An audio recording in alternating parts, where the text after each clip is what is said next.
This is Good Life. I'm Dean Wilson. Fascinating program today. Tara Gray is with me from Alabama to Hollywood. She's got a great story in television. She's done 10,000 hours of live television selling gyms. Fascinating program.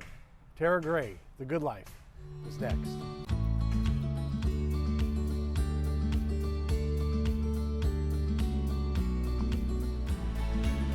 Welcome to Good Life. I'm Dean Wilson. I'm so glad you've joined us today. You can always go to goodlifetelevision.org where you can see all of our interviews in addition to Facebook, Instagram, LinkedIn, and so forth.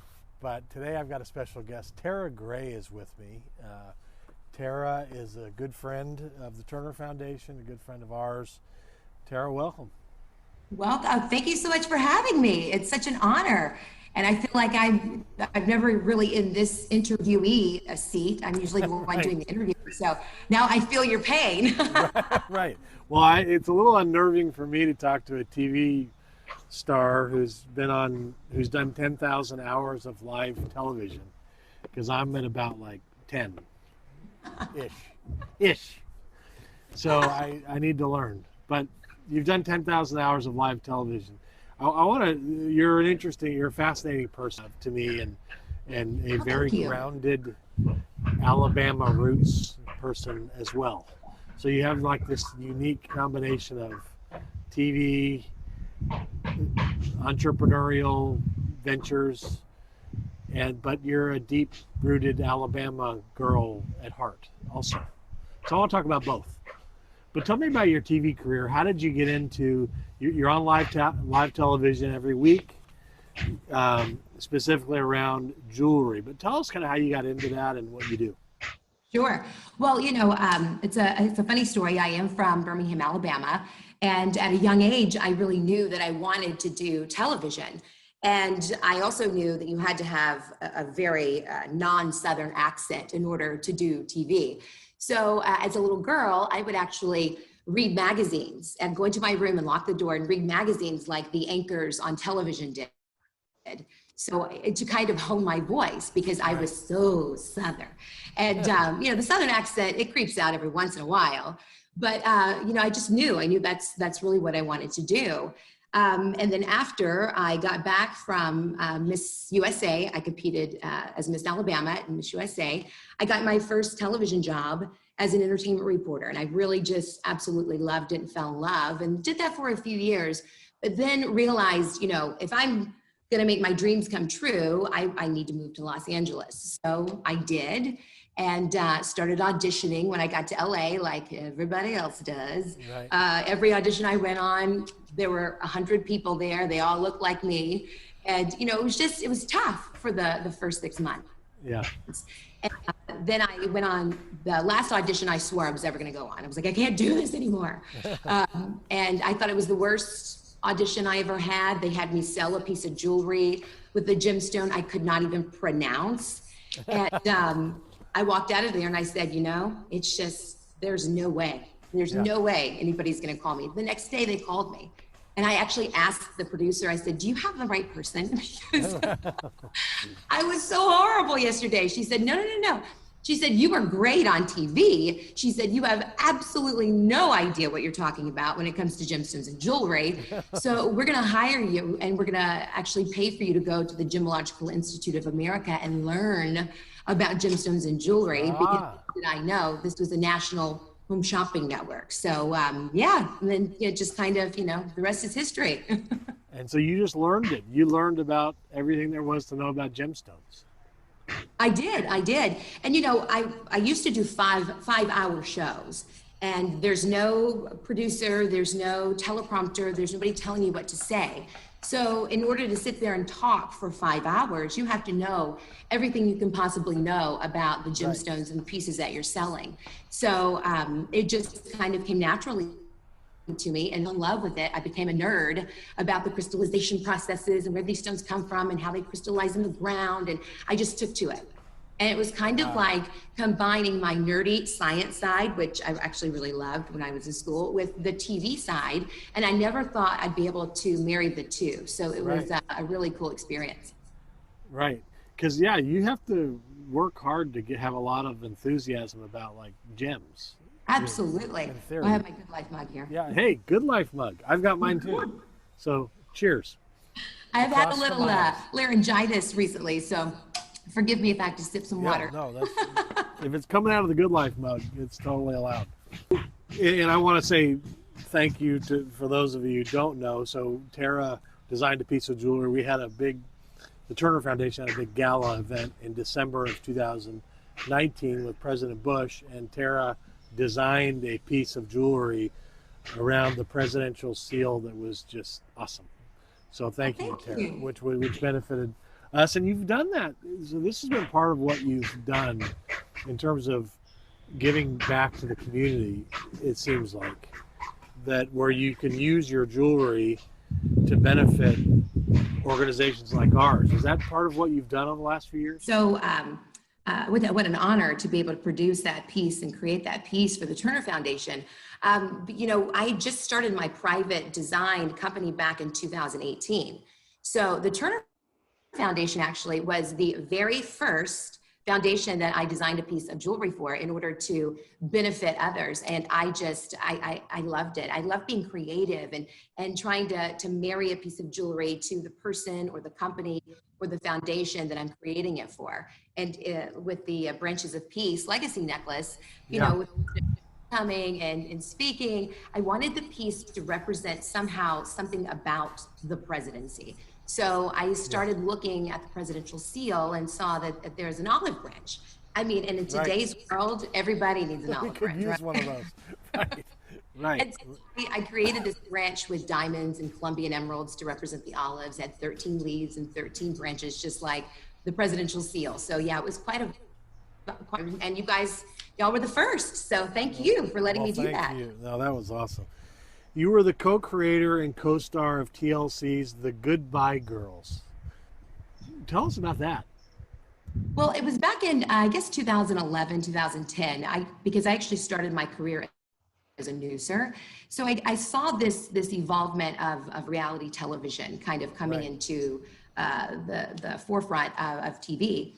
And so I would sit at home at night and I would watch interviews of producers of reality television production companies. And I learned how to write treatments and how to put together a sizzle reel and how to do all of this. Because I just thought one day I'm going to come across something that I'm going to be prepared in order to pitch. So I ended up meeting my best friend in the entire world. I'm now the godmother to her little boy. And we were a home shopping business. And we said, what better reality television than behind the scenes at a home shopping network? So she and I wrote the treatment. We filmed and produced the sizzle reel because I found in life and in my career in particular, you can't just sit back and wait for things to happen.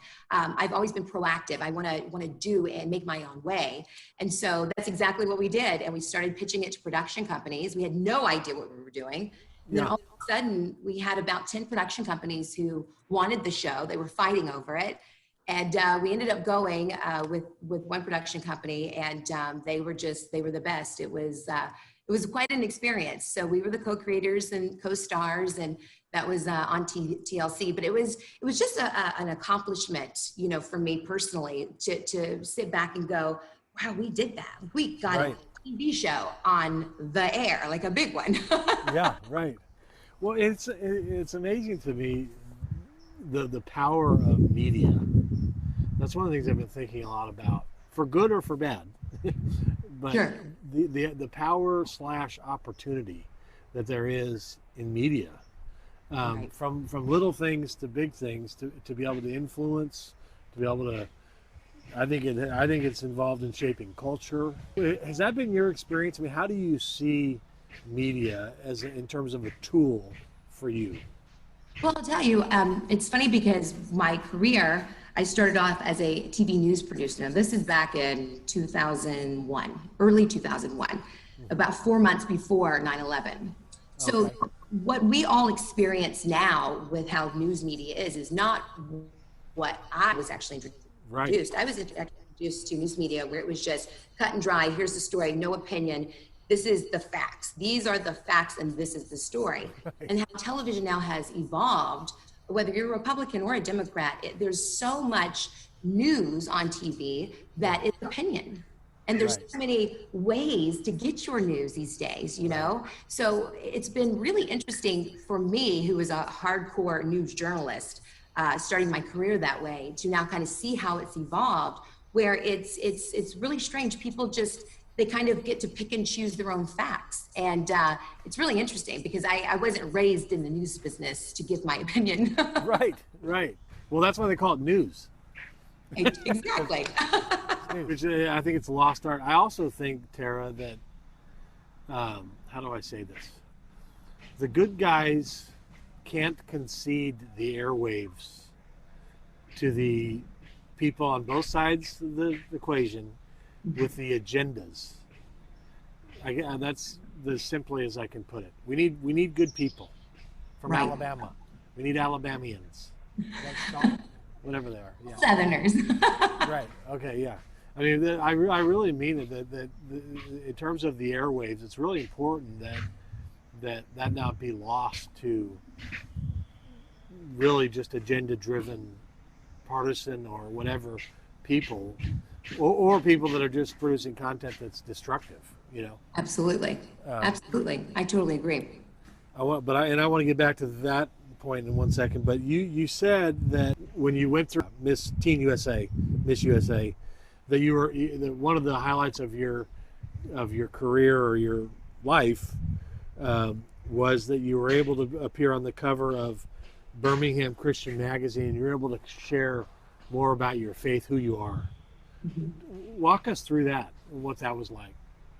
Well, that was one of the biggest interviews and that I've done, and I've done, you know, some big ones for promoting my TV show and things like that. But for me personally, I've never had the chance to share, you know, my story of faith and how I was brought up, and you know, how I have felt that God has been with me every step of the way, from moving from small town Birmingham, Alabama to Los Angeles. Right. That was scary, and I could never have done that without the power of God. Yeah. And having to rely on that faith. You know, one of my favorite Bible verses is Psalm 46:10. It says, "Be still and know that I am God." And there were so many times when I moved to LA, I kept, is this the right thing to do? I'm not making any headway here. And just to kind of get in that still, quiet space sometimes, and just sit and be with God in my thoughts, it really centered me. And I would hear, you know, the voice, you are on the right path. You are doing the right thing. Don't quit, don't stop. And I think that's why it's so important too, to have a long time with God and yourself. You know, you're never going to hear that still, quiet voice unless you get still yourself. Right. So that's really the anchor that has always been kind of my cornerstone through going through things, going through the unknown, and just really putting all my faith in God, because I had nothing else. I could do nothing else. I couldn't will these people to put me on these TV shows and call me back for auditions. Right. I just kept no. And when you get that many no's, you still believe, oh, there's a yes around the corner. But even somebody of wonderful faith can start to test it and start to question, is this the right thing? So that Birmingham Christian Magazine article was so wonderful for me personally, because I wanted to share that with people. I think people need to know that, especially if you are a Christian and you are a person of faith, that sometimes we all need to be reminded of things where trials that you go through, that you really do need to sit back and rely on God. Jesus, take the wheel, you know? Right. This year, it's a good example. Said it best. Yeah, Jesus, take the wheel, for sure. Who's that, Leanne Rimes? Who's that? Carrie Underwood, I think. Carrie Underwood. Done. Yeah. That's a good summary. That's like 2020. Jesus, take the wheel. That should be the hashtag. Your story is fascinating to me in terms of, here's this Alabama, really rooted person, which is what stuck out to me when I met you. And I think I came home and told my wife, like, I met this interesting woman, and she really has a core, which I'm not trying to run down Hollywood, but there's a conception I think we all have of Hollywood. and there's a lot of darkness. Let me just put it that way. And then here you came, from Alabama. You have the dream, probably the millionth person to come to Hollywood with the dream. How does someone stay rooted and keep their values, their faith in Hollywood? Because I think it's, you probably agree with me to say that people of faith and substance can't just say, well, concede Hollywood to the darkness. Right. I mean, we need people that are like you.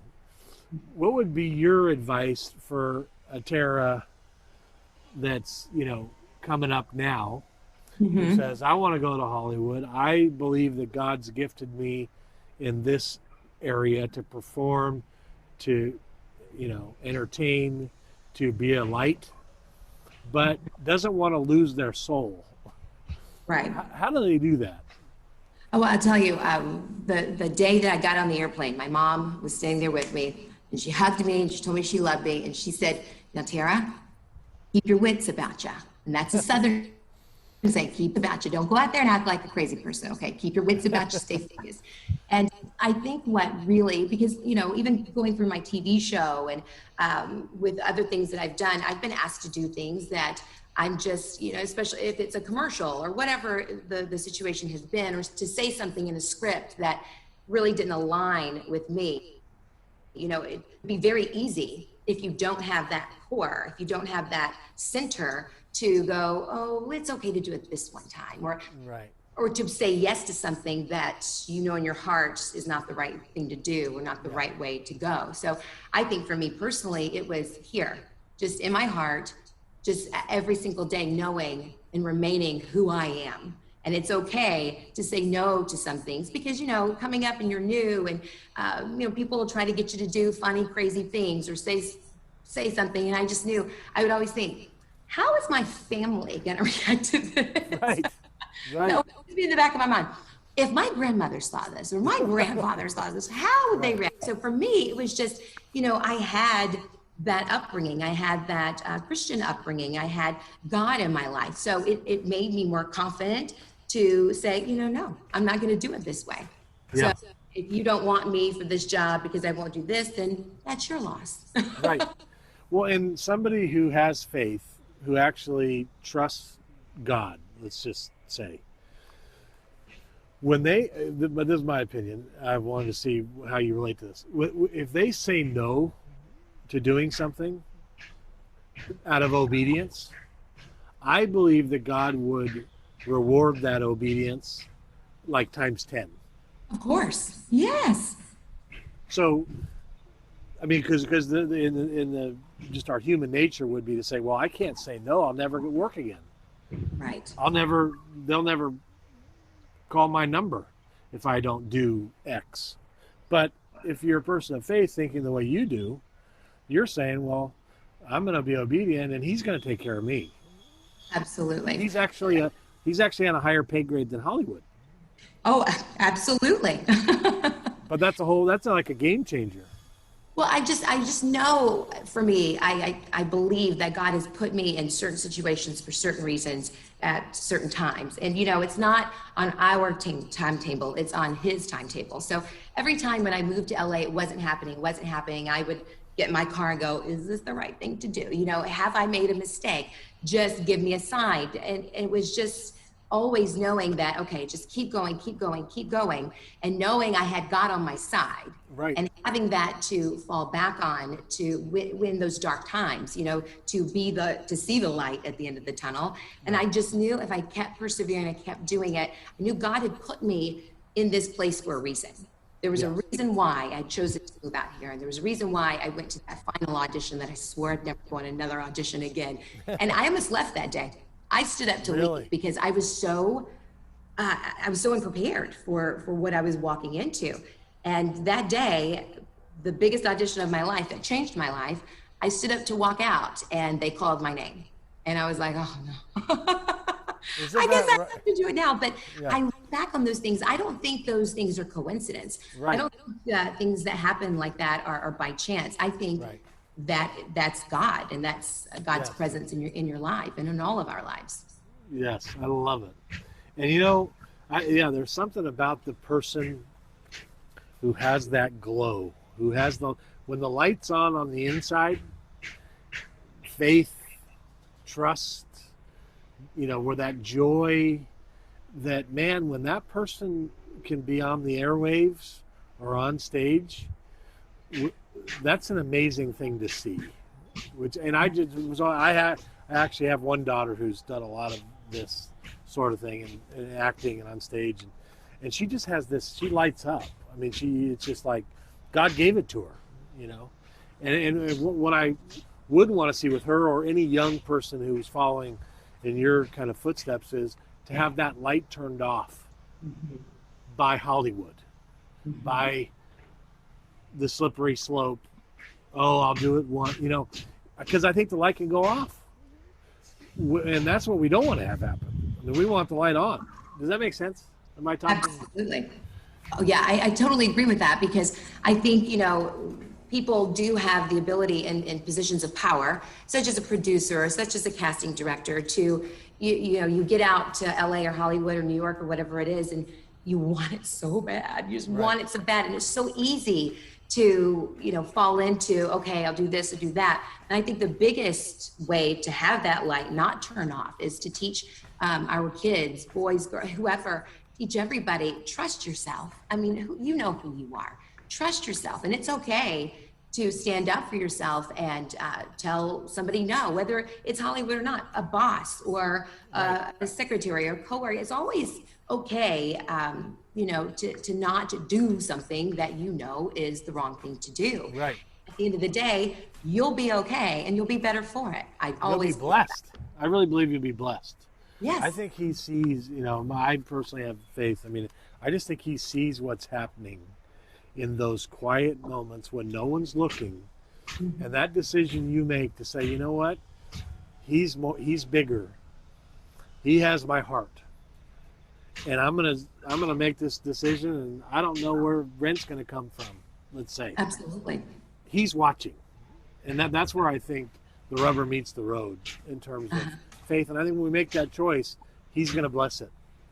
And stepping out on faith, I think I think fear is one of the biggest things that people go through. Oh, what about, I'm comfortable at my job. I'm comfortable at this. I'm just so comfortable here. I don't want to go and pursue my dreams. I don't want to go because what if I fail? Or I'm scared to do that. I think stepping out on faith sometimes and believing in yourself is one of the most liberating things that you could do. And it's the reason why I think we're supposed to be here. I think God is giving all of us a talent, something that we're supposed to use to give back to this world.